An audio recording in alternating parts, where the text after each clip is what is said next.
பெரியார் காட்டுமிராண்டி மொழி என்று தாய் தமிழை சொன்னதற்கான அடிப்படை காரணம் என்னன்னு தெரியாம ஒரு விஷயத்தை திருச்சி பேசக்கூடிய வேலையை சீமான் செய்திருக்கிறார். ஏன் பெரியார் சொன்னார் காட்டுமிராண்டி மொழி என்று?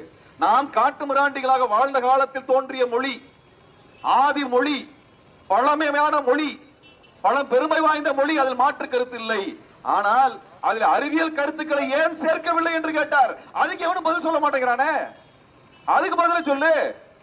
இதுக்கு என்னன்னு கேட்டா ஸ்பீக்கர்ன்ற, இதுக்கு என்னன்னு கேட்டா மைக்குன்னு கேக்குற, இதுக்கு என்னடா டெம்போங்கிற, இதுக்கு என்னடா லைட்டுங்கிற, அதுக்கு என்னடா கரண்ட்ங்கிற.